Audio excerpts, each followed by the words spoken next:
I'm here today at Leeds Central Library. I'm ready to give a talk about my art, and I'm delighted to be here in this beautiful setting. Well, I'm Stokes, and as you know, I work as a fantasy artist, and I'm going to be telling you a little bit about some of my pictures today. So I started off my art career as a commercial illustrator. So that means that I was hired to do projects. So for example, like a book cover, somebody would give me a brief, they would say what characters they want, maybe even what colours, and I would design that to suit. But I then moved into art licensing, which is what my Stokes collection range is now. So this is images where there is no art director, there is no commission, I just paint what I would like to paint. And I then license these to various different companies through an art agency, and these are produced on products all over the world, and when they're sold by companies, they pay me a small royalty for each sale, and that's how I earn my living. So I'm going to talk a little bit about licensing and how I came up with the concepts that I use in this, and I'm going to start off with something really that was quite an inspiration to me. So when I studied A-level art, I had to do art history as part of this. My school felt that just doing straight art wasn't academic enough. And we studied a great deal of Renaissance art, which back in the day was a lot of religious art, and most of the art there was painted for a purpose. It was commissioned by a wealthy patron. And I'm going to show you a picture now, which this is not a Renaissance picture, but this is a picture that is in Leeds Art Gallery. After I've given you the talk, you might like to go and have a look. It's free entry into there. It's got many wonderful pictures. Now this is actually a picture that was painted in 1870 by an artist called William Holman Hunt. And I'm using this because, as with a lot of the Renaissance art, there is a lot of storytelling in this picture. A lot of elements in this picture are placed there so that you know what's going on. And here we see Christ. Now, this picture is called Shadow of Death. So this is depicting him as a younger man when he was a carpenter. And the story goes that he has been working with his tools, and he's tired and he's stretched. And as he's stretched, his shadow has prophetically been cast on the wall, and as if he's on the cross. So you are learning something by looking at this picture. You're not just looking at a bowl of fruit or something. You can figure out some sort of story. The lady here is said to be his mother Mary, and she is looking at the treasures from the Magi in the chest, and sort of looking up almost in slight shock at this premonition of perhaps what will follow. There's other little elements in the picture. There's pomegranates and a scroll and all. Anyway, we won't go into all that, but this is something that I found really interesting in painting such as this, that a picture can tell a story. Now this is one of my paintings. So now this is a picture called Water Dragon, and I'm starting off with this because this is really the one that started my career in licensing. So I had been painting a lot of commissioned art, and I painted this picture as something to do with water was the premise. And I took this along to a convention. I was attending actually in America, a show called Gen Con, and I was selling some prints, and quite unexpectedly, everybody wanted this one. I didn't necessarily think it was a particularly standout piece, but they just really loved it. And I think that really changed my view. I thought this was something maybe not valued, but actually it was something that is special to me, that I am able to put an emotion or a sentiment into a picture. And this is really what this was based on, a meeting of two characters. We see it's an elven lady and a water dragon, but it could be symbolic of any sort of meeting or any sort of relationship of love, and by various elements that are in the picture, you get the impression of a story. One of the details is the tattoo on her arm, which is a Celtic dragon. And this is an image that I painted about 20 years ago. Now it's very simple. Of course, it's not like a fully illustrated painting, but you know, sometimes simple designs are just as hard as complex pictures to do well and get a strong motif. So this is a dragon, obviously. It's done in a sort of Celtic style, and its tail forms a triquetra symbol, which is quite an ancient symbol of, well, magic. It can be maiden, mother, crone, it can be the elements, it can be all sorts of things. And I have used this to really make a symbol that runs through my dragon world. So this is a series of paintings, mainly with ladies and their small dragons. And this symbol appears in all of them. So if you become familiar with my art, you'll start spotting these little hidden messages. So we see up the top there, there's a Friends Forever. It's in the chair. It's a tattoo on the arms here, on the diadem headdress here, in the armband, on the dress. In the background motif in this fairy picture, and here on the dress motif in that one. So I'm going to tell you a little bit about some of these pictures now. So this one is called Spellbound, and she has this tattooed quite subtly on her arm. Now the idea I came up with this picture is that at first glance you might think this was a fairy and the wings belong to her, but actually the wings are on her little kind of butterfly dragon companion. So that lines up also with the fact that her mask matches the colours of her dragon wings. So that's telling us that this is a team. These people are coordinated. You know, they are posing together. In fact, they are so close that you might think they were one. And that is the close relationship between, you know, perhaps the witch and her familiar, or this lady and her dragon. And she has a wand, which is forming a circle arc around it. I rather like circles, kind of framing heads in the design of the picture. And hanging from the end of the wand is a little pentacle, which again is a historic symbol which suggests magic. Then we have Friends Forever. So this is an elven princess, and she is sat in a carved throne, and of course there we have the Celtic dragon motif carved into her throne. And on her lap, she has her little dragon friend. Now I see dragons as not just being fierce, fire-breathing enemies. I think of them rather like the relationship you might have with your dog. I'm very keen on dogs, I have two myself, and this is the inspiration for this was my pet dog sat on my lap having a little stroke, and the dragon is lying contented there. So again, that's telling you that there is a very close bond between humans and dragons in this world. And there are dragon motifs all over the picture. So there is on her foot here, on the trim of her robes, on the jewellery, the little dragon motifs, and of course the carvings on the throne. So dragons must be revered because they are being, you know, used on decorative elements in all sorts of areas of this world. Now, here we go. This is another one with symbolism. And I think one important thing with pictures like this is it really is up to the viewer to decide what's happening in the picture. I'm going to tell you what I thought about when I was painting it, but I like to think it would suggest maybe different things to different people. So this warrior lady is holding the sword out in front of her.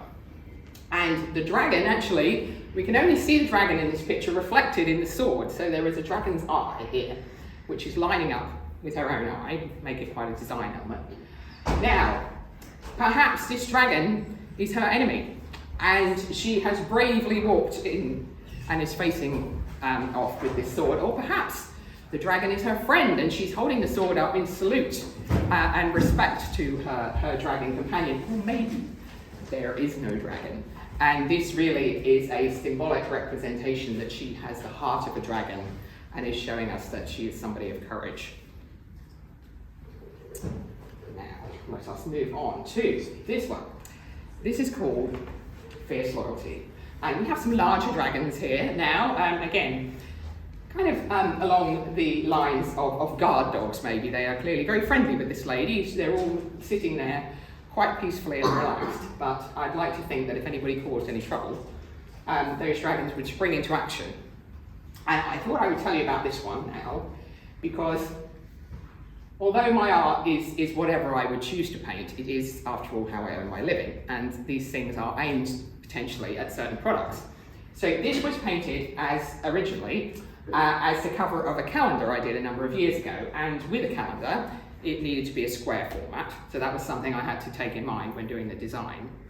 And also with a calendar there will be a title at the top, so I've left quite a blank area here, where the title would go. It's no use having her face or something up there and you're going to have the words over it. So that again would influence how I designed the picture. But things get used for on different products. And here, the dragon wings are just disappearing off. They might be huge wings arcing outside the picture. But I was asked to design this as a sculpted figurine. Now, you can't just have a sculpture stopping at the edge of the page. That would look ridiculous. So I altered the design, and I thought this would be an interesting one to show you how these get done. So I made the wings smaller, and I made them curve in. So again, it's arcing this sentiment of protection, that the wings are over the top of her head. And I used a symbol, you know, when people sometimes they make a heart symbol like this with their hands, say, oh, I love you, or, you know, love what's happening, or whatever. I thought it would be kind of cool if that's what happened with the wings. So when you see them from the back, that again, that's a symbolic representation of the love and respect and protection that's going on in this picture. So I work with a number of sculpture companies, and when I do projects like this, I will send this design. You see I've done some quite rough sketches here of what it would look like from other angles, just to help the sculptor appreciate what I mean. They don't need to be super fully rendered, but that's... So here we go. This is one of the first sculpts that has come back from... And they send me these images by email, and I can see how it's turning out. I mean, this looks beautiful. I don't think we really made any alterations to this one. There's a view from the top there. If I did want something tweaked, then I'll request that, and when we've got to the final version, that we're all happy with, you see that worked really well. I felt they did the heart shape there, they got the message with that one. And then they send me the painted version to approve. And that one's turned out really lovely. The colours are a very good match for my original painting. And then these are commissioned by the companies that make them and are sold to shops. And it's really fun to see them popping up in people's collections all over the world. Now, this one is called Valor. And this is one I think the library used on some of the promotional material for my talks here, and this is one that is well, perhaps one of my favourite that I painted. It's quite an iconic image. Now, Valor, interesting word. Valor means courage, especially in respect to battle. So here we have a warrior woman, and she is standing there looking quite proud and very forthright, and her dragon on her shoulders. Now, again, this is one where the wings line up to show their affinity. So they could almost be her wings. They are very symmetrical, which helps make the design. And the colour scheme is quite minimal. It's quite a kind of Gothic colour scheme in the red and black and white. And this is a good one to tell you really why I paint so many female characters. This is something dear to my heart, and perhaps was something that I was thinking about when I was painting this picture.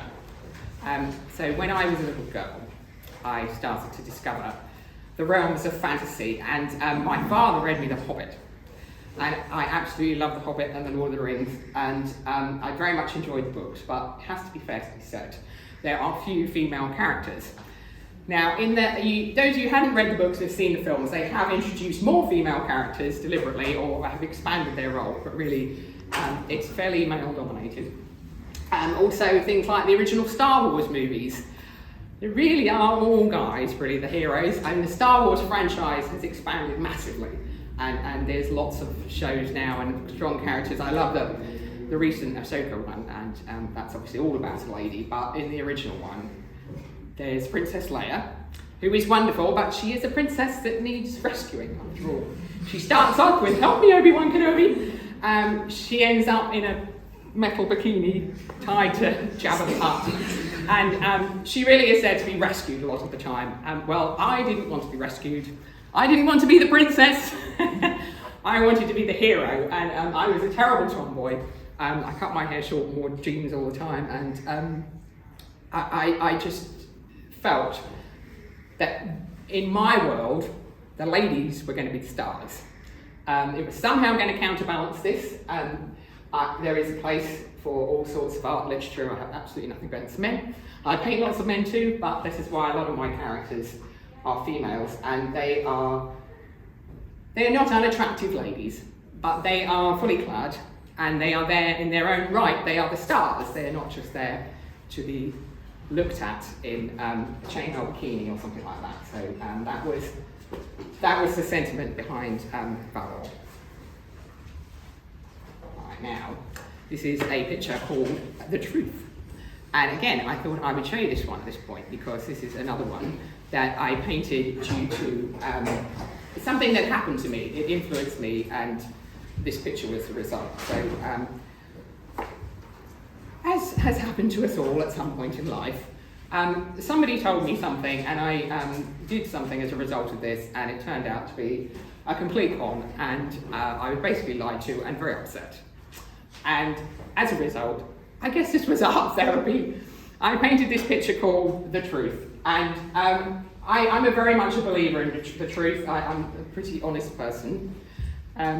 We all tell small white lies, of course. Maybe we don't want to upset somebody. We do that out of kindness, but I'm very much a believer that you really should tell the truth, face up to whatever it is, even if it's not going to go down well. And here, the lady offers the sword of trust. So this sword has a heart motif on the hilt here, and she is giving the viewer her trust, and she does this with an open heart. But of course, she hopes this sword of trust will be used alongside her, but it is a weapon, and it could be used against her, and that is where the lie and the deception comes in. But if that happens, this fair maiden is not completely defenceless. She has a dragon that is sleeping, but if she is wronged, the dragon will stir and become fierce, and I'm sure there will be some form of reckoning. So that is all metaphorical, of course, but that is what I was thinking when I painted this picture. I'm sure quite a lot of people just look at it and think, oh, there's a lady with a sword and a dragon, but anyway, that is the hidden meaning behind The Truth. Anyway, that is dragons for now, but of course, one of the wonderful things about fantasy is there are so many wonderful subjects to paint. And unicorns is another fascinating one that I have painted quite a lot of, and this picture is called Bluebell Woods. And this is based on the medieval myth of the maiden and the unicorn, which I have done a number of paintings along these lines. So the myth goes that a unicorn will only appear to the pure of heart, and most especially illustrated by a young maiden who has gone into the forest, and here this magical unicorn appears out of nowhere. It's incredibly lucky, and it's a blessing, and you have to be a very special person to see a unicorn. So here she is, a medieval maiden. This is based on a beautiful reference photo I got of a model called Alandria, who also makes gorgeous dresses, and posed in one there, so that was very useful. And she has met the unicorn, who here is a very large and powerful beast, but has bowed his or her head in friendship to his maiden companion, and there's a kind of bit of a rainbow going on.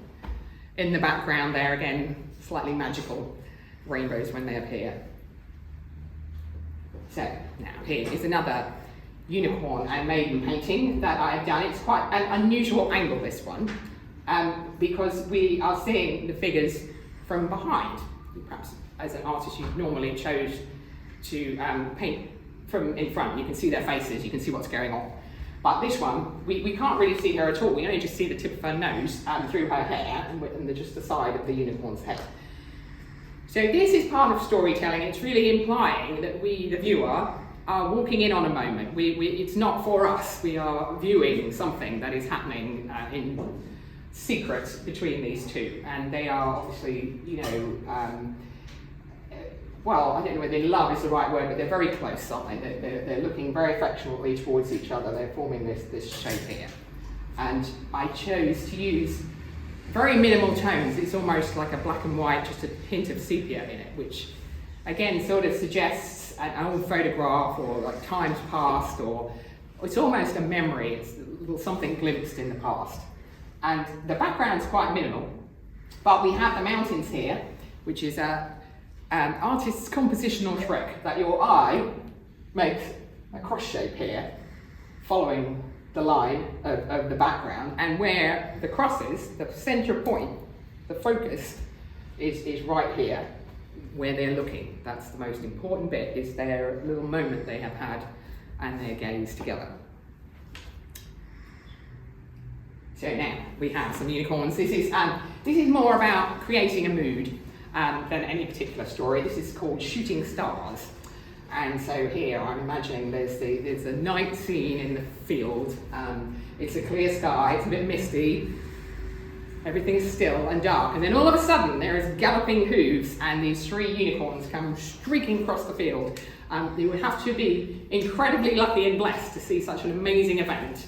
And as they go, there are the shooting stars in the sky that they are aligned with, and of course, again, that's something if we see a shooting star, it's quite a rare occurrence.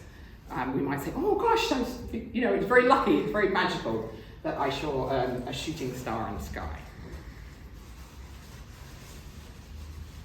Now, here we go. Another classic fantasy subject is an angel. And angels can be seen, of course, as religious creatures, but they are also fantasy creatures. But this one is not aligned to any particular religion, but it is called Spirit Guide. And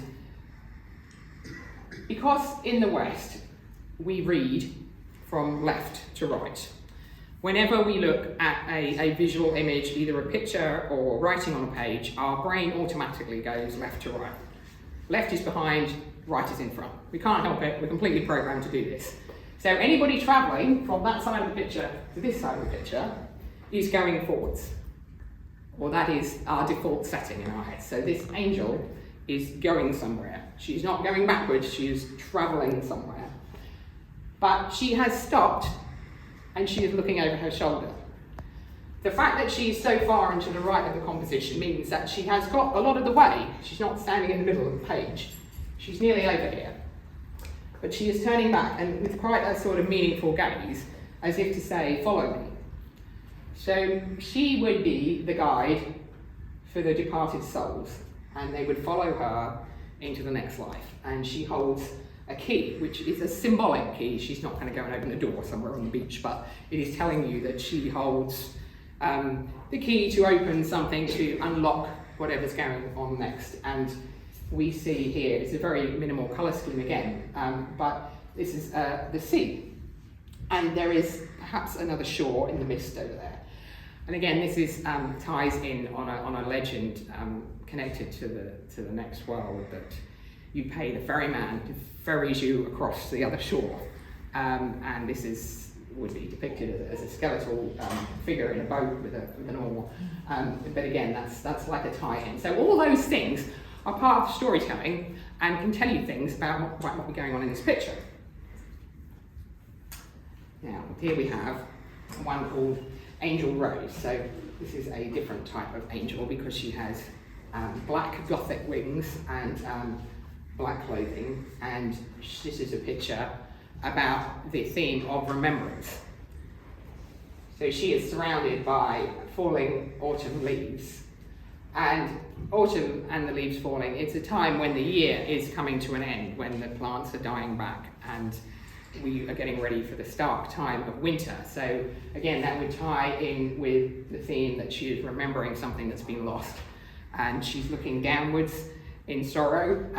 Her slightly run makeup suggests that perhaps she's been crying, and she's looking into the rose, which is often associated with love and with perhaps offerings on a grave or something. So the petal is falling there, and she has a lot of heart motifs, so she is remembering with love.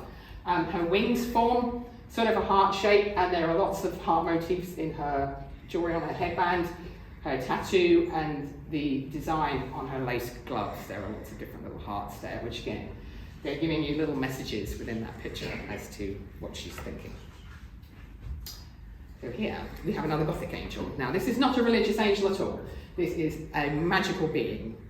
And she is walking through the forests here She has a raven on her arm as her companion, and she's barefoot despite her quite elaborate dress. She hasn't got any shoes on, she's connected to the earth.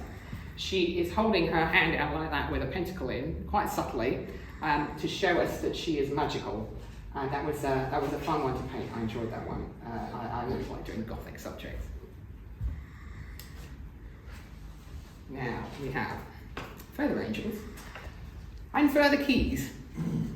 So this one is called Magic Mirror and has a lady looking into a mirror. Now I hope it's difficult for the artists to judge their own work when they've done it, but hopefully when you first look at that, you just see a lady looking into a mirror. And when you look a bit more closely, you see that in the mirror, she actually has angel wings. And I put the arches behind her, which would be a reflection of the room behind, that it would kind of hide initially those wings. You might at first glance just think they were a bit of an arch or something. So what is happening in this picture? Why are there wings in the mirror? Again, this is one that perhaps the viewers can decide. Is she really an angel? Is she angelic in nature, in her heart, and the mirror is showing her true nature? Or perhaps this is not a mirror really at all, it's a window to another realm, and that she's sort of reading her counterpart in the other realm, looking back at her, that is a fantasy angel. And the key there on the ground would suggest that she's perhaps just come into something, she's unlocked something that was secret, that was shut away. There are little cobwebs at the top, which maybe tells you that's been there a while. And of course the magical symbol of the pentacle, again in this one, that shows you that this mirror is magical in some way and not quite what it seems. So now we have Siren's Lament. This is a Gothic mermaid. Now I'm not a massive fan of mermaids with blonde hair and seashell bikinis. They're very lovely, but I like to paint them as slightly more sinister, powerful characters. So she has a black tail and dark hair, and she is bobbing the skull of a poor unfortunate sailor in the water, looking down quite playfully. In the background, subtly, is the ruins of a pirate ship, and perhaps she has lured these unfortunate souls to their doom. She has a key, perhaps can't see very well in this light, hanging from a chain around her waist, which perhaps is treasure she has got from this pirate ship and is buried somewhere underwater. So that was a fun one to paint, and a different take on a mermaid. Here we are. This one is called Hidden Depths. That is another play on what is in the water. So the hidden depths could refer to her somewhat steely character. She does have hidden depths. She's not just your average merlady, and she is looking quite intently at the camera. And under the water, see her hand rests on a skull, and there are other skulls and treasure under the blue there. So this is things that she has collected and taken back to her lair, and there's not all is quite as it initially appears. So now we have more underwater skulls. This one is called Immortal Flight, and this is a series of artworks that I painted around the subject of Gothic fairies. Now again, a fairy traditionally is quite a nice, light, friendly little sprite that flutters around. And I do paint nice fairies, but this one is more sinister. So you've initially looked at it and you thought, oh, fairy, and then you've looked at it a bit further and you've seen that actually the magical light from her hand reveals that there is a skeleton under the water. And when you examine this even more, you will see that there is a skull in the pattern of the wings of the butterflies and her own wings. So I tried to make this quite subtle so you wouldn't see it at first glance. It is quite difficult as an artist to do this because, you know, something like once you've seen something, you can't unsee it. Of course, I know it's there. So I can't look at it objectively, but I think I did achieve this. I remember one time I put this picture up on my social media and somebody commented going, oh my God, I've had this on my living room for 5 years and I've never seen the skull and the wings. So Anyway, for whatever reason, it wasn't immediately obvious to that person, and that is what I want you to do. I want you to see this, and then I want you to think, oh gosh, because this is how she lures things, and she lures her prey, shall we say, in by this allure, a beauty, but then perhaps there's a little more going on. And I chose this colour scheme. I was inspired by bottles. Now, old bottles, I very much like old bottles, little sort of antique bottles you can collect. And they pretty much come in 4 standard colours. They'll come, of course, there's clear, there's brown, there's green, but the blue ones, a really intense deep blue shade, is reserved mainly for poison bottles. This was a bit of a symbol back in the day that they would put dangerous chemicals in blue bottles so you wouldn't accidentally drink them. And I chose that really intense deep blue as the colour scheme for that picture to match. So here we have another one of the Gothic fairies. This is perhaps one of my most well-known pictures, and this is called Arachnofaria. So she is a spider queen, and as you can see, she is surrounded by her spider companions. I apologise if anybody of you don't like spiders. I'm not actually super keen on spiders. I mean, I love spiders. I help them outside when they appear in my house, but I wouldn't necessarily want one crawling up my arm. Anyway, here she is with them. Perhaps that adds to the unsettlement that a lot of people are slightly, oh, right, let's just step away from the spider. She's standing in front of a Gothic window. There isn't any glass in the window. Instead, the stained glass is in her wings. So that was kind of part of my character design, which really what this is. It's the design of this character, and her robes, her dress there has lace patterns a bit like webbing, and she has a spider choker around her neck, which moves on to the way this has been used. So this character has come a little bit to life of her own. This is not just a copy of my painting. She is now seated. This was done by a company called Bradford Exchange, and they made these sculpted boxes. So she's actually on the lid here, and the bottom bit is a box. You can take the top off. And it wasn't practical, I think, for them to have her standing there with a very tall lid. But I think that's really cool because, you know, she's still Arachnofaria, but she's now a character doing something else. And I really enjoyed seeing how they created that particular product from my picture. Here we go. Cool.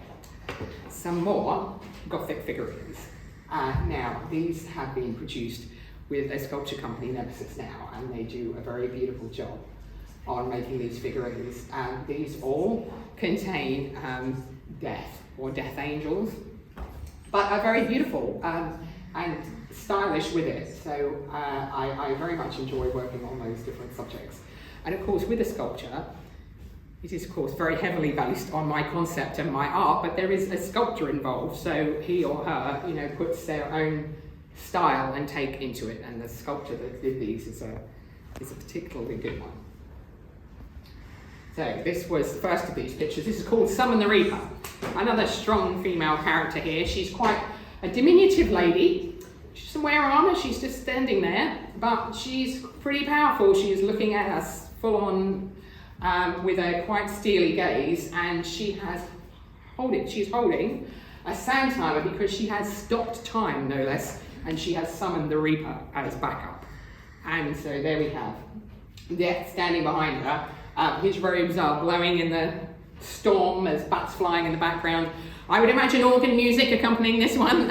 It's definitely Gothic in its style. And she's white and he's black, and the whole thing is kind of swirling around in a bit of a kind of yin-yang life and death thing going on there. Now we have Dance with Death. And again, this is not the Grim Reaper, but it is an angel of death. And a Vermin. Again, the contrast between the black and the white. And it's not actually a picture about death, it's a picture about life. So it's a picture about seizing the day and appreciating the beauty and the wonder and the vitality of life while it lasts. So there she is, the young lady enjoying the dance, but the angel of death is behind her and always will be. But he's quite caring of her. He has his hand on her shoulder, which she acknowledges, he's holding hands, that one day he will be there to guide her and take her to wherever will follow. And now, this picture is called Lifeblood. Well, the Grim Reaper is normally depicted as a skeleton in black robes, but for this picture I thought it would be quite interesting to do something a bit different. And I have depicted a Reaper character as a lady in white. So she is wearing these white robes, but you see the lining is red, so it's sort of suggesting the blood inside, the vitality of life. And she has picked a rose in full bloom, in its most beautiful, but of course soon it will fade, the petals will fall. She does hold the scythe. The scythe is a classic motif that is associated with reapers, with because it's a farming implement. It was used in olden times to cut the crops. You hold it with the handle here and the blade at the bottom, cut the crops. So this is like, it's transposed here into cutting the soul from the body. It's helping pass the next world, and that's why reapers are often depicted with scythes. Anyway, so she has that, and in the background we have skulls and roses, which are always a good, fun thing to put together in a picture. And again, you know, the skulls are, life turns to dust, and then the roses grow out of dust, and it's the eternal cycle of life and death. And these swirl around her in a figure of 8 infinity symbol, which again is a little bit of symbolism added to that picture. So I will now tell you a little bit about symbols, pure and simple, in the art. So this doesn't have a big storytelling element. This is a dragon wrapped around a cross. It is what I would describe as more of a design piece than a scene or an illustration. And this is a forest dragon. It's called Woodland Guardian. And I designed the dragon so that the scales would look a little bit like leaves. Because I think perhaps if, like creatures in our world, they're often camouflaged with their surroundings. So this dragon lives in the woodlands, and if he sits very still in the trees, I should think it would be quite hard to spot. So he is wrapped around a kind of Celtic style cross. It was fun to design that, and I have one of my dragon motifs in the middle there, and green jewels, and that's been quite popular on all sorts of things. Because of its design nature, like people might have it tattooed or wear it on a shirt or something like that. And here we go. The dog likes this one. This is a picture of one of the products that have been made for it, which if you think of like that picture with the unicorns rocketing across the field, that would not make a good piece of jewellery necessarily. It's very illustrative, but this one is a design, so it's something that would lend itself to a metal painting. Now this is another one of my quite well-known designs. This is called Gothic Prayer, and also an illustration of pictures. Sometimes less is more. It's mainly black. It was perhaps not very technically difficult to paint because of its simpleness, but sometimes if you can get simplicity just right, it adds power to an image. And this one has a lot of design elements in it. I mean, it's basically about prayer, which is represented by her holding Catholic rosary beads, which is something that it's an iconic symbol of prayer. It's not supposed to be a Catholic religious image, but you know, it's something you see rosary beads, you know what they're for. They're for prayer. So, and she is holding them up in a kind of triangle. Her arms are making kind of a triangle shape, and of course her hood makes a triangle shape too. So you've got these kind of repeating triangles, and then across here, the whole picture makes a cross there. So again, you've got this kind of repeating symmetry that sort of adds a sort of calm, a sort of subliminal meaning that she is focused. And you see a little tear falling there. She's, again, that perhaps indicates to us that she is really concentrating, she's really thinking of something that she's hoping perhaps will be resolved by her prayer. Now, this is Gothic. So I work with a company called EMP, and they do a range of clothing called Gothic Armour with me, and it's always very exciting to do that. These are some of the lovely models from World Gothic Models wearing some of these garments that have got my art on. You see there we go, got Dance with Death on that one, and Summon the Reaper, and some more design pieces here and here. And why I'm showing you this one is EMP. It's just a little bit of an illustration of how a painting can be done to particularly fulfill a criteria for a product. And they said that they would like to do a special 72-hour t-shirt. They're going to sell this on their website, 72 hours, a big gimmick, get it now, it's going to go, and it's going to have something that glows in the dark on it. Okay, great, well, this sounds interesting, right? And the glow in the dark bit has got to be pure block white, or it's not going to work. Okay, so I'm thinking, right, well, what picture? I mean, that's a bit of a challenge. So, this is how this one came about. So the bit that glows in the dark is pure block white of the dragon triple motif that I came up with. But in order to make sense of the fact that there's this solid block and a shaded artwork around it, I decided that would be on a shield, so that's your design, but then the dragon is holding the shield. And then I put some swords in, again it makes a kind of cross design, it's a bit fun. And it's a minimal colour scheme which kind of goes with their Gothic look. Put some swirly bits in the background. And there we go, we had Dragon Defender that came about by a quite unusual reason, but it has been used on other things then. So again, being a design piece, rather lends itself to costume jewellery. And this is a brooch that was made from it. It's very small, you can see by the link to the chainmail here. And it's got lots of lovely little details in it there. I really like metal objects, it's something particularly nice. Probably it's a good tie-in with dragons and metal objects too, I think, because you know dragons love the treasure and shiny things. So that was a fun one. Then here we go. We shall end a little section here on design images. So this one is called Sometimes, and I painted this one in the pandemic. And we all experienced it. It was quite a shock to the system, wasn't it? Being told there's this awful disease kicking off, potentially going to kill us all, we've all got to stay at home, and oh my God. And unfortunately, I'm not a doctor, I'm not a scientist, I can't really do anything, and I thought, well, one thing I perhaps can do is I can entertain people a little bit. So I'm going to post a picture on the internet every day and tell people about it, which will not make any great difference to the world, but perhaps will give people a little bit of something to think about for a few minutes. We did a whole load of colouring pages and all sorts of things that we just thought might, again, keep people entertained, or people got to keep their kids at home. And the phrase on this was really quite appropriate, that sometimes we all need a little fantasy to help survive the reality. I think that was obviously, as much as that was a description of what we were doing there, it's something that is true in all our lives, that I'm sure perhaps you all have an interest in fantasy or you wouldn't be here.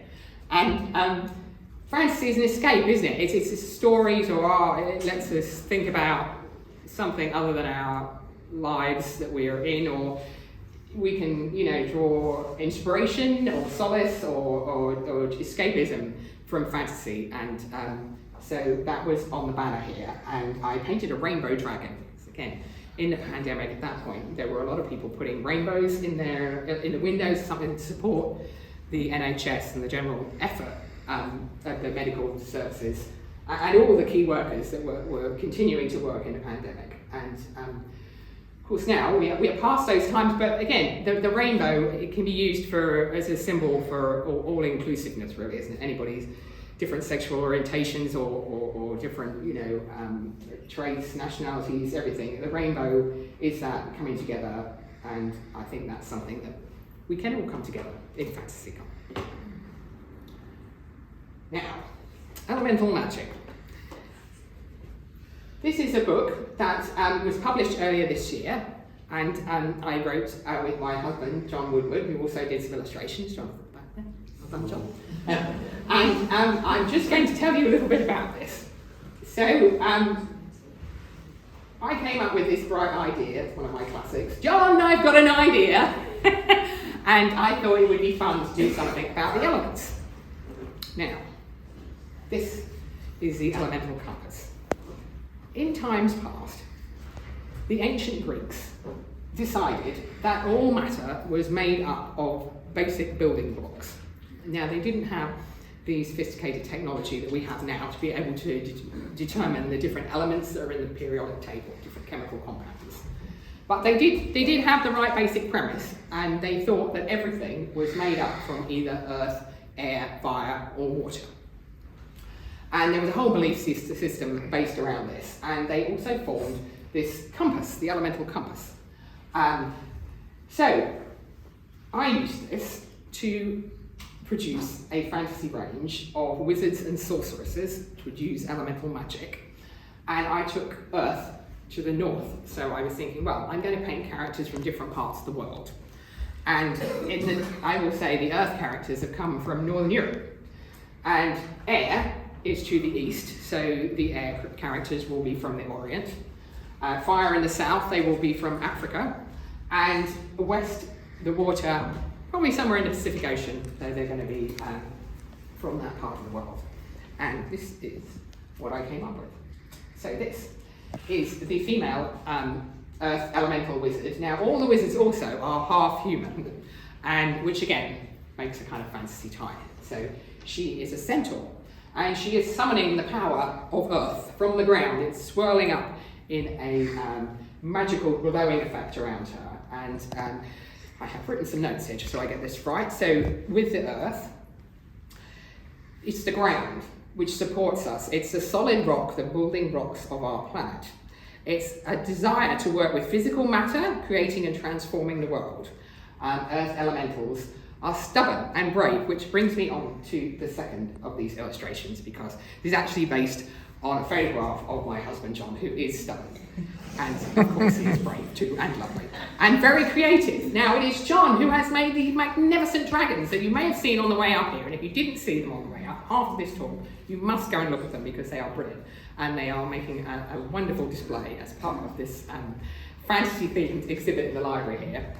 Anyway, John here is, well, he is shown with goat legs, which is not his normal attire, and handpipes and horns, but anyway, that's, that very much ties in with the Earth, and he's summoning this flower spirit, and there's a stag in the background there, so let me move on to air. Now, she is an Oriental lady and is dressed accordingly, and she is an angel because, of course, air creatures must be very good at flying, and you know, the air, again, this is the air around us, the atmosphere, the breath in our lungs. They are concerned with energy, nurturing beauty and elegance. Earth elementals apparently excel in art, in intellect, in transparency and clarity. And because of the properties of air, they're very good at communication and flight, balance and empathy. Now, I am actually an air symbol, apparently. I proved that. I'm actually an Aquarius as a star sign, which is a water bearer. I'm not very well versed in all this. Until I studied this, I presumed there was some kind of water sign with Aquarius bearing water. But no, Aquarius is an air symbol. Who knew? Anyway, this is an artistic communicator. And here we have her male counterpart, who again is an angel, and he is summoning this ball of light as his magic, and his armour is sort of harks to style of samurai armour. I mean, not a samurai, but I use some of the motifs and designs that go into samurai armour. And he has prayer scrolls here, and of course both of them have air dragon companions that fly with them through the clouds. And now we have fire. Fire being from the south, and this is a dark-skinned lady who has many elements of Egyptian and African motifs. She is a demon and has large horns, and she's standing on a ritual circle of the elemental compass. She has a scarab beetle around her neck, and an ankh, signs for fire and life there, and she has an oberus hanging from her belt, and her staff is kind of along the lines of an African tribal design. So that was kind of a fun one to do, and of course fire. Fire is the life-giving force. We have to see the sun in the sky every day, or well, perhaps not in Yorkshire, but it's up there somewhere. And it is an intense element, and earth elementals can be volatile, passionate, courageous, unafraid to start a new path. But fire magic creates or destroys depending on the way the fire is handled. So here we have her male counterpart, again, a demon, and he is standing in an African plain, and he is summoning magic out of the fire. And I thought it would be kind of cool that the swirl of the fire was like a fractal pattern. Now that's something that we see in nature, in shapes, and also in mathematics. And I thought that was that was kind of an interesting tie-in with the fire. And lastly, we have the water. So water, of course, is the oceans, the rivers, the rain, the ice, and it has a great ability to flow, and characteristics of the water alignment is a great ability to feel and love, the water being a medium in which to transmit. Water magic can be used in purification, cleansing, healing, blessing, and reflection. So I made her a merlady, and when I came up with a composition for this picture, I didn't just want to do her underwater, that's fine when she's just swimming along, and then I didn't want to just do her on land, because really, mermaids on land can't do a lot, can't sit on a rock, not really designed for it. So I took this angle, you perhaps see sometimes in like wildlife, really clever wildlife photography, where you kind of can see the turtle swimming underwater and you get the sea and then got birds flying above. So I thought we'd have that. So it's like a cut through camera angle. And you can see her tail under the water, and she's reaching up out of the water and summoning this wave. And the wave froth is kind of crashing in the head of a dragon and little flying fish darting around her, which again kind of adds to the sense of movement, that she's moving up, this wave is around her. And this is her companion, the merman, who is underwater, summoning a magical portal. He has a trident, again, classic merman equipment, and designed some armour with him that's got like little kind of bubble motifs, and that was a fun one to do. And these have been made into a lovely range of sculpted figurines too, which was really fun to see them. So that pretty much ends my little walkthrough there of a number of my artworks. This is my Anne Stokes logo, which appears on pretty much everything I do, with something that marks it as part of my work. And we use the phrase bringing fantasy to life, which, well, I hope you have enjoyed that little snippet of fantasy, and it has been brought into your lives today. If you would like to look up any more of my work, that is my website, annestokes.com. It's got lots of paintings on there.